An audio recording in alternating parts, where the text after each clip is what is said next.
어느 날 옛날에 말이에요. 그 여러 가지로 기쁘고 슬픈 일들이 많다가 오늘 아침에 딱 일어났는데 신기한 일이 벌어졌어요. 아무 이유도 없는데 잔잔한 기쁨이 있는 거야. 야, 이게 뭐지? 아무 이유 없어. 아침에 일어나자마자 기쁨을 여러분들도 가끔 느꼈을 수 있어요. 그죠? 그런 거 경험해 봤어요?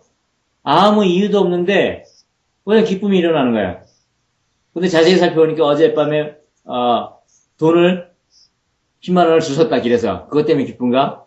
뭐 그런 것도 아니고 이때까지의 모든 기쁨이라는 것은 내가 원하던 것, 이루고자 했던 것, 바라던 것이 성취되거나 얻어졌을 때 온 기쁨, 즉 어떤 기준이 있어서 그 기준보다 상향점을 찍었을 때 오는 것, 그게 기쁨이었는데 그날 아침에는 아무 이유도 없는데 기쁨이 와요.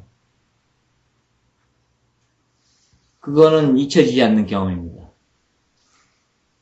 그거는 뭘 뜻하냐면 우리가 의식적인 상태에서의 기쁨은 대부분 다 의식적인 기준이 있죠. 근데 우리가 아침에 잠에서 딱 깨자마자 오는 감정은 대부분이 무의식 작용에서 오는 감정이에요. 왜냐하면 의식적인 활동을 한참 한 8시간을 쉬었잖아요. 그 당시에 나는 잠을 많이 자던 사람이었기 때문에 요즘은 5시간만 자면 눈이 떠집니다. 나이가 들었어. 그런 거다. 근데 그 7, 8시간 동안을 무의식 속에 있었던 거예요. 잠 속에. 그러자마자 눈을 딱 떴는데 오는 기쁨이 있어요. 그건 뭡니까? 이 사람 무의식이 그냥 깨끗했다는 소리입니다. 옛날 같으면 무의식 속에서 그 전날 뭐 하고 싶었던 것이 이루어졌다거나 이런 걸 뭐 꿈을 꾸다가 일어난 기쁨이란 말이에요. 뭔가 이유가 있는 기쁨이야, 대부분의 기쁨은. 근데 아무런 이유가 없는 기쁨이라는 게 있단 말이죠. 그거는 정말 순수한 기쁨입니다. 그래서 그런 기쁨을 정말 한 번만 맛보면 말이죠. 아무 때나 그냥 기쁠 수 있어요. 이유 없어도 이유 없는 기쁨을 맛봤기 때문에 아무 이유 없이 그냥 기뻐할 수 있다고요.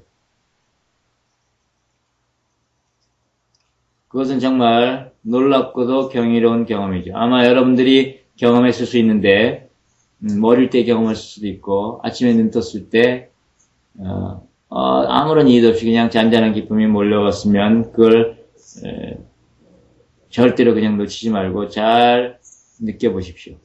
이유 없는 기쁨을 말이죠. 이렇게 아침에 느끼는 지난밤 내내 무의식에서 진행된 것이 드러나는 시점인 아침에 느끼는 기쁨, 이것은 무의식이 깨끗한 상태라고 할 수 있겠습니다. 그때는 내가 느꼈던 그때는 그 전날 모든 근심이 사라지고 무의식에 아무런 저항도 집착도 남아있지 않았고 다음날 아침에 일어났을 땐 그저 기쁨만 있었던 겁니다. 아무 이유 없이. 그래서 인도에는 존재를 나타내는 3가지 단어가 있다 그랬죠. 삿, 지타난다. 존재, 순수한 존재, 의식, 지복이라는 단어입니다.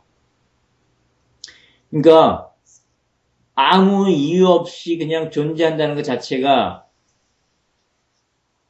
지복이라는 거예요. 이게 존재의 속성이라는 겁니다. 무슨 이유가 있어야 기쁜 게 아니라는 거예요. 이유가 있어서 기쁜 건 우리가 의식이 생겨나면서부터 자꾸 기준을 만들었을 때 그 기준에 충족되면 기쁘고 충족되지 않으면 슬프거나 화가 나고 이런 거죠. 그러니까 모든 우리가 의식 들면서 겪은 기쁨과 즐거움이라는 것은 그 반대 극을 가지고 있는 기쁨이나 즐거움이에요. 왜냐하면 어떤 기준 때문에 생겨나는 기쁨이니까. 그러니까 기준 때문에 생겨난 기쁨은 항상 그 안에 저항감이나 슬픔이나 뭔가를 얻어서 기뻤다면 잃어버릴 때의 슬픔, 상실감 또는 어떤 기준이 충족돼서 기쁘다면 충족되지 않았을 때의 분노 이런 것을 그 뒤에 동전의 양면처럼 갖고 있는 기쁨이나 즐거움인 거예요. 그러나 기준이 없는 것, 이유가 없는 즐거움은 이게 바로 온전한 그냥 순수한 기쁨인 거죠. 아무 이유 없어요. 사실 우리의 존재 자체는 바로 그런 안 한다라는 거죠. 지복 자체라는 거죠. 그렇게 우리의 본성 상태인 아무 조건도 기준도 없이 그저 기쁜 마음이라는 것은 그동안의 기쁨이 아무리 황홀하고 미묘하고 고귀해도 어떤 기준에 맞거나 그 기준을 중심으로 충족되었을 때 오는 기쁨이었다면 그날 아침의 기쁨은 어떤 이유도 없는 순수한 기쁨 자체였는데 그때 이후로 기쁨은 그저 기쁨인 것이 된 겁니다. 언제든지 그냥 그 속으로 들어가면 되는 거예요. 이유가 없기 때문에. 우리는 야 이유 없이 기뻐해라 그러면 아 미쳤나? 이럴 거 아니에요. 왜 이유도 없는데 왜 기뻐해? 이렇게 말합니다. 그렇잖아요? 아 그건 얼마나 어리석은 말입니까? 우리는 이유가 있어야만 기뻐하는 사람이 된 거예요. 언제부터?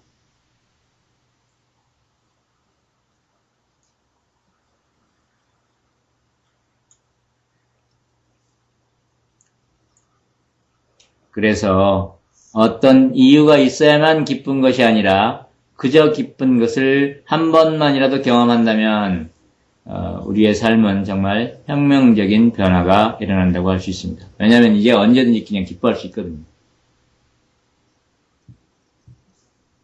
그저 모든 것이 고맙고 감사하고 기쁜 겁니다. 아주 밑바닥, 기준이 밑바닥이 된 거라면 제로, 기준은 제로죠. 기준이 제로가 되면 그러면 아무 이유 없는 그 모든 것이 그냥 기쁨이 되는 겁니다. 그런 사람을 어떻게 비참하게 만들 수 있겠어요? 그런 사람을 어떻게 무언가 부족함으로 인해 오는 쾌락에 빠뜨릴 수 있겠습니까? 쾌락이라는 것은 어떻게 보면 뭔가 부족함을 채우기 위해서 도피하는 것일 수 있습니다. 예를 들면 뭐 중독 현상이 그런 거죠. 심심하면 그 심심함을 피하려고 자꾸 재밌는 걸 찾아다니잖아요. 근데 아무 이유 없이 언제든지 기쁠 수 있는 사람은 심심함이 올 수 없겠죠. 물론 심심함도 잘 보면 되게 재밌는 겁니다. 심심한 느낌이 얼마나 신기한 느낌이에요. 아, 되게 재밌어요. 심심함을 잘 느껴봤어요? 되게 재밌는 느낌입니다. 그래서 여러분들의 무의식에 어떤 요구도 바람도 저항도 없다면 그 사람은 아침에 일어났을 때 아무 이유 없는 기쁨, 그것을 느끼기가 쉬운 조건 상태에 있는 겁니다.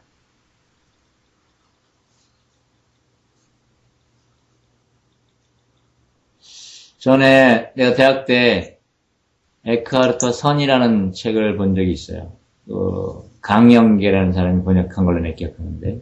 근데 그때 인상적인 건 뭐냐면, 인상적인데 전혀 이해가 안 됐던 건 뭐냐면, 정작 에크하르트 글이 아니라 그 글과 함께 그 뒤에 부록처럼 달린 어느 일본 선승의 글이었어요. 뭐냐면, 그 사람 글을 읽어보면 다, 와, 산다는 건 얼마나 기쁘냐, 정말 아름답다, 존재는 정말 충만해. 하면서 뭐, 끊임없는 아름다움과 축복의 미사여구밖에 없었어요. 사이치라는 사람. 아, 사이치는 얼마나 행복한가, 뭐, 이런 말이었어. 아, 이게 도대체 뭐냐? 이게 뭐, 통찰도 없고 말이지, 글이. 근데 이 사람은 선성이야. 이게 무슨, 이런 걸 왜, 그래도 그 당시 에크하르트는 되게, 독일 기독교 신비주의자로 정평이 있었기 때문에 그 사람 때문에 책을 사서 봤는데 그 뒤에 부록처럼 달려있는 게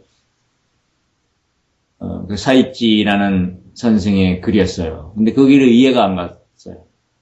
그걸 아무리 읽어도 뭐 통찰이라고는 조금도 안 올라오고 그냥 마음에도 없는 미사여구만 늘어놓은 것 같은 느낌? 뭐 이랬어요.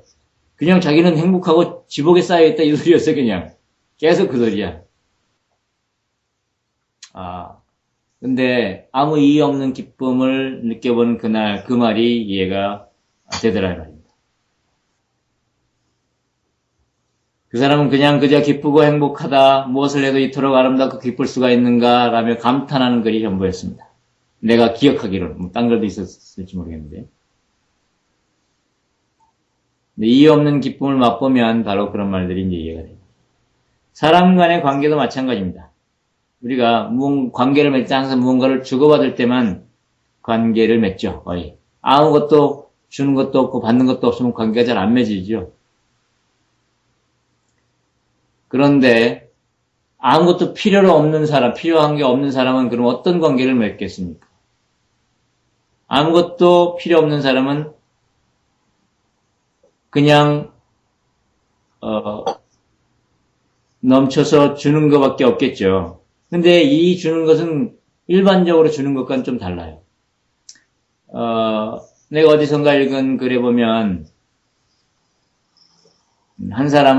두 사람이 고아원에서 사는데 한 사람이 입양을 가서 부잣집에 입양을 갔어요. 입양을 갔는데 이제 또 다른 이 친한 고아원의 친구, 뭐 형제 자매처럼 지낸 이 친구가 맨날 아주 가난하게 살았기 때문에 매번 도와줬어요. 매번 자기는 도와주고 싶고 뭐 다 해줬는데 나중에 이 사람이 전혀 고마워하지 않는 거야. 자기는 그렇게 심혈을 기울여서 도와줬는데 자기를 봐도 고마워하지도 않고 화를 내고 맨날 짜증이나 내고 그래요, 이 사람이 자기한테. 그래서 야, 너 도대체 왜 그러냐? 나 그렇게 너가 필요한 걸 다 도와주고 그랬는데. 그러니까 이 사람이 하는 소리가 나중에 그로 인해서 나는 자아를 상처받았다. 왜냐면 나는 해줄 게 없는데 계속 받기만 해야 되니까. 이 사람은 너무나 작아지는 거예요. 이 사람은 자꾸 커지는 거지. 그래갖고 이 사람은 되게 싫어했어요. 이 사람을. 주는 사람을. 이렇게 주는 것은 미묘하게 뭡니까? 너는 나보다 못났어. 이러면서 주고 있는 거거든요. 이렇게 주는 관계는 이게 오래 안 가는 겁니다. 그런 거 없이 그냥 흘러 넘쳐서 주는 것. 그냥 주려고 하는 것도 아니고 넘쳐서 옆에서 그냥 적셔지는 것. 이런 관계밖에 될 수가 없겠죠. 본인에게 필요한 게 아무것도 없는 사람이라면 관계 맺을 수 있는 게. 그런 게 진짜 자기 일하는 것으로부터 벗어난 사람들이 할 수 있는 마지막 그게 되겠죠. 그게 바로 여기서 말하는 대승, 대자, 대비라는 게 그런 데서 나오는 거다. 그래서 범부가